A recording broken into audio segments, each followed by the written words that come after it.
दोस्तों, क्या आपने कभी सोचा है कि पृथ्वी की उत्पत्ति कैसे हुई? आज हम जिस पृथ्वी पर रहते हैं, जिस जगह अपना जीवन व्यतीत करते हैं, वह हमेशा से ऐसी नहीं थी। करीब 4.5 अरब साल पहले यह एक बेहद गर्म चट्टानों की एक गोला थी। इस वीडियो में हम डिटेल से जानेंगे कि पृथ्वी का जन्म कैसे हुआ और यह धीरे धीरे जीवन के योग्य कैसे बनी। सोलर सिस्टम की शुरुआत लगभग 4.6 अरब साल पहले अंतरिक्ष में गैस और धूल का एक विशाल बादल मौजूद था, जिसे सोलर नेबुला कहा जाता है।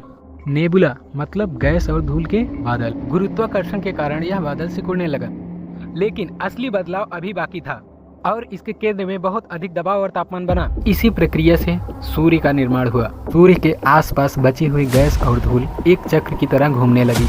पृथ्वी का निर्माण। इस घूमते हुए पदार्थ में छोटे छोटे कण आपस में टकरा कर जुड़ने लगे और धीरे धीरे ये कण बड़े बड़े टुकड़ों में बदल गए, जिन्हें प्लेनेट सिमल्स कहा जाता है। प्लेनेट सिमल्स यानी छोटे छोटे स्पेस रॉक्स। ये प्लेनेट सिमल्स लगातार टकराते और जुड़ते रहे आपस में, जिनसे बड़े पिंडों का निर्माण हुआ और इस प्रक्रिया से हमारे पृथ्वी का निर्माण हुआ। प्रारंभिक पृथ्वी की स्थिति। नई बनी पृथ्वी बहुत गर्म थी।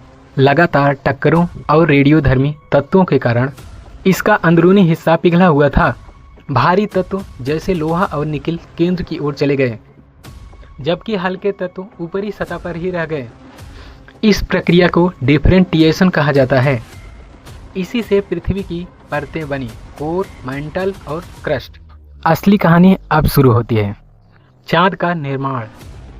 वैज्ञानिकों के अनुसार पृथ्वी के बनने के कुछ समय के बाद एक मंगल ग्रह के आकार का पिंड, जिसे थिया कहा जाता है, पृथ्वी से टकराया।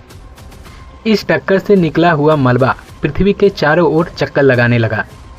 समय के साथ यही मलबा जुड़ करके चांद का निर्माण हुआ। असली बदलाव अब शुरू होता है। वायुमंडल और पानी का निर्माण। शुरुआती पृथ्वी पर कोई भी अस्थायी वायुमंडल नहीं था, मतलब पृथ्वी बिल्कुल शांत थी।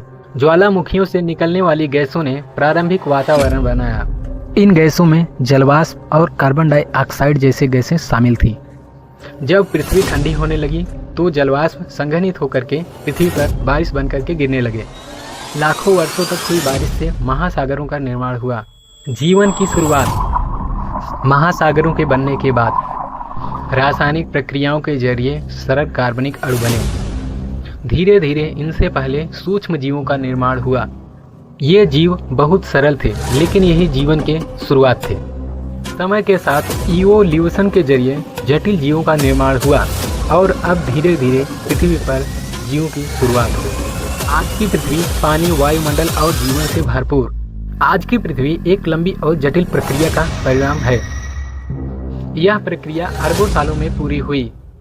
पृथ्वी का जन्म और विकास विज्ञान के सबसे रोचक विषयों में से एक है।